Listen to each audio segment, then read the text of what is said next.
Ndingenalo nofifu loba ndingaze ndibe ngumuntu okuthiwa ndingupremier namhlanje eroli. Kodwa loo mazwi awiswa phezu kwam ndiphelelwe lithemba.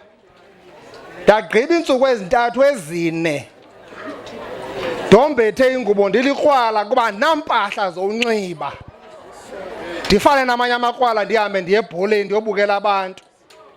Ndilindele impahla ezawusuka eCarltonville kwikhazini yam esebenza ezimine ezawundipha impahla. Utata wayendisoke ngento ebhetere, wayendisoke ngehempe emhlophe, utata uMarhenene. Le hempe imhlophe andikwazi uyinxiba nayo into endizayinxiba nayo. Bantwana bami, ikamva lenu lisezandleni zenu. Ngoku nizi-role models abanye abantu. Umfundisi uthetha ngongathi uyahlekisa apha. Ayikho indoda enebhrukhu emele emahlezini. Ayayikho neyaphina.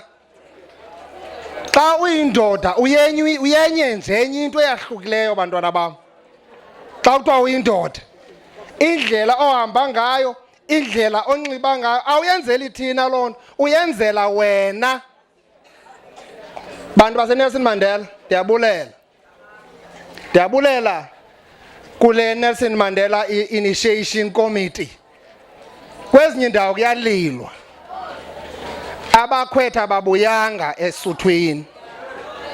Apha eNelson Mandela asikabi nayo loo ntlekele ekumila kunjalo.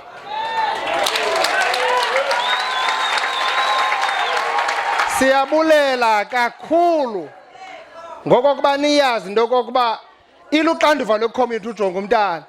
Namhlanje sibona imigidi ngemigidi, abantu benza imigidi ngokungathi kwawusabe ngekho. Apha nenza umzekelo wokokuba njengoba sisenze esikolweni sisabantwana sibanike iuniform khona ukuze umntana wesityebi angohluki kumntana womuntu ongenanto. Nalapha xa nibabumbe ngolu hlobo nabadibanisa, de kubekho umkhulwa wam ona 15 years okudala erhalela ulenze elisiko kuba elisiko umfundisi utshilo uba lidaliwe nguThixo lingcwele, kodwa bengenandlela yoyenza loo nto kuba namhlanje yonke into siyenza duru neento zingekho duru. Nina nikwazi baqokelela abona ezi councillors zaseNelson Mandela ziyandichukumisa. Sidinga abantu abafana naba, abantu abayityuwa yehlabathi. Ningumzekelo kubo bonke abantu abanoxanduva abanikwe uxanduva. Kodwa le nto niyenzileyo nithi kuye wonke lo mntu lapha namhlanje, xa siphuma kule ntente, hamba ukhangele ummelwane wakho, zithande njengokuba umthanda ummelwane wakho. Hamba okhangela umntana esitratweni sakho ongenanto osokola ongakwazi uye esikolweni, umthengele izihlangu namakhankatha enze lo msebenzi umhle kangaka. Kodwa ukuze la makhwenkwe abuye ephila afuna amadoda okuhlala. Awukho umzi ongenandoda, awukho umzi ongenamalume, awukho umzi ongenatata omncinci. Asikho isizathu esibangela basibhujelwe ngabantwana ebakhwetheni. Nibuyile bantwana bam, ninethamsanqa, ninikwe i-second chance in your life. Ngoku beningamakhwenkwe bendithi noba niyabhoxa sithi hayi benziwa bubukhwenkwe. Ngoku nizawuvela izinto enizizo, and xa nisenze zonto anisahlazisi nina, nihlazisa thina sonke, thina abantu akuthiwa ngamadoda. Ukuhlala ngolu hlobo apho unyamezele sithetha phezu kwakho asithethi ukuba sidinga uthetha. Yiyo le nto ikrwala lingathanjiswa noba ngubani. Xa sinikhupha ngolu hlobo sikhetha amadoda onithambisa kuba sibeka isisukulo, siyadala.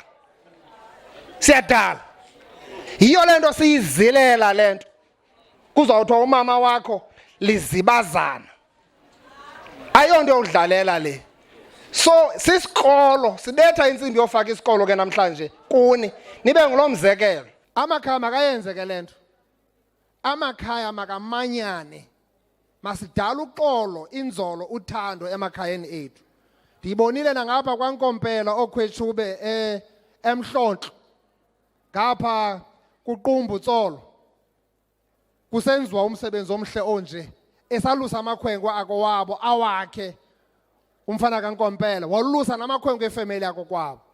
So singamakhaya masiyayenzeni le nto, kasenza loo nto sakha ubuzwe nobuthina ne-identity yethu singamathile, sisisizwe, singumZantsi Afrika.